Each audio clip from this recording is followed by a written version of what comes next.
ناظرین السلام علیکم ورحمۃ اللہ وبرکاتہ۔ ناظرین میں محمد رضوان مفتاحی اور آپ دیکھ رہے ہیں جامعہ فرقانیہ FM میڈیا۔ ناظرین ہمارا اس چینل کا مقصد یہ ہے کہ ہم اس کے ذریعے دین اسلام کی نشر و اشاعت فرمائیں، اور آپ حضرات کے سے دعا کی امید بھی ہے کہ آپ دعا کریں اور ہمارے چینل کو اللہ ترقیات سے نوازے۔ تو چلیے ہم آپ کو آج سناتے ہیں حضرت انس بن نضر رضی اللہ تعالی عنہ کی شہادت کا واقعہ۔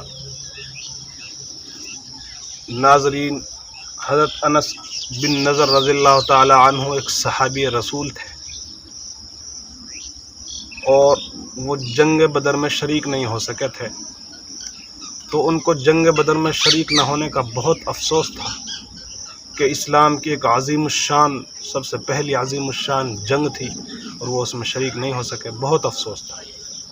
وہ ہمیشہ یہی سوچ میں رہتے تھے کاش اس میں شریک ہو جاتا، یا کوئی اور جنگ ہو ایسی جس میں میں شریک ہوں اور شہادت کا درجہ پاؤں۔ ان کا ایک حوصلہ تھا شہادت کے لیے، ان کی تمنائیں رہتی تھی صحابی رسول کی۔ دیکھو صحابہ کرام رضی اللہ تعالی علیہ رضوان اللہ تعالی علیہم اجمعین نے جتنی قربانی اس امت کے لیے دی ہے، شاید اس کی مثال دنیا میں ملنی بہت مشکل ہے۔ تو ناظرین حضرت انس بن نضر رضی اللہ تعالی عنہ اسی صدمے میں رہتے تھے کہ اچانک ایک اور عظیم الشان لڑائی جو جنگ احد تھی، وہ جنگ بدر میں شریک نہ ہونے کا افسوس تھا انہیں، لیکن ایک عظیم الشان اور جنگ احد واقع ہو گئی اچانک۔ تو یہ صحابی حضرت انس بن نضر رضی اللہ تعالی عنہ، اس کی تو بہت دن سے تمنا تھی، یہ صحابی ترنت تیار ہو گئے اور بڑے حوصلے کے ساتھ اور دلیری کے ساتھ جنگ میں شریک ہوئے۔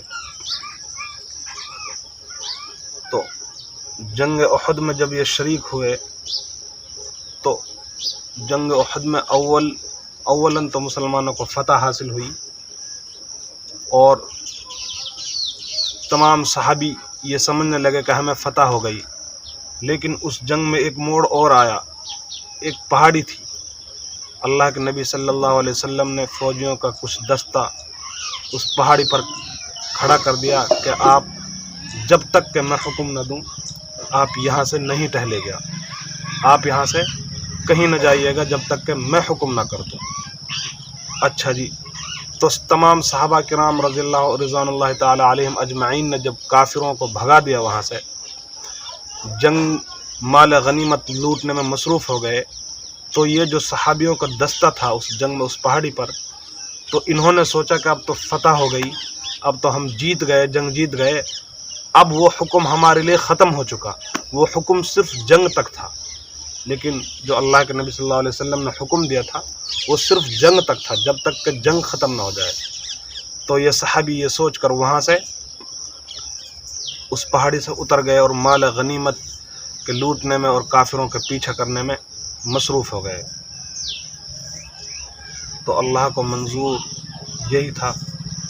تو یہ کافروں نے جب دیکھا کہ پہاڑی کا علاقہ جو خالی ہے، یہ حصہ خالی ہے، ادھر تو بھاگ رہے تھے اور ادھر سے وہ خالی ہے، تو انہوں نے الٹ پھیر کر دیا۔ تو اسی جگہ سے جہاں سے وہ جگہ خالی تھی، اسی جگہ سے کافروں نے گھوم کر حملہ کر دیا۔ ادھر سے بھی کافر جن کے پیچھے مسلمان بھاگ رہے تھے، ان دونوں نے دونوں طرف سے مسلمانوں کو گھیر لیا، اور مسلمان بڑے پریشان حال ادھر ادھر بھاگنے لگے، دونوں طرف سے گھر گئے۔ تو مسلمان بہت پریشان ہوئے، اب کہیں بچنے کا ٹھکانہ نہیں تھا۔ تو اس دوران حضرت انس بن نضر رضی اللہ تعالی عنہ بھی اسی بھاگ دوڑ میں شامل تھے۔ تو سامنے سے دیکھا حضرت سعد بن معاذ رضی اللہ تعالی عنہ تشریف لا رہے ہیں۔ تو حضرت سعد بن معاذ رضی اللہ تعالی عنہ نے ان سے کہا کہ سعد کہاں جا رہے ہو؟ حضرت سعد سے کہا،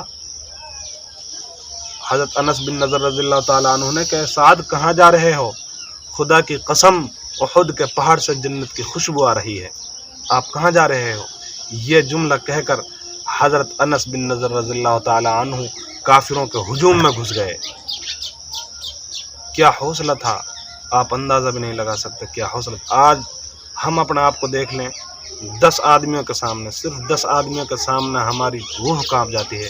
وہ تو کافروں کا پورا ہجوم تھا، دونوں طرف سے کافروں نے گھیر رکھا تھا مسلمانوں کو، اور وہ صحابی رسول حضرت انس بن نضر رضی اللہ تعالی عنہ جب یہ جملہ کہہ کر اس میں گھس گئے اور اس وقت تک واپس نہیں ہوئے جب تک کہ شہید نہ ہو گئے۔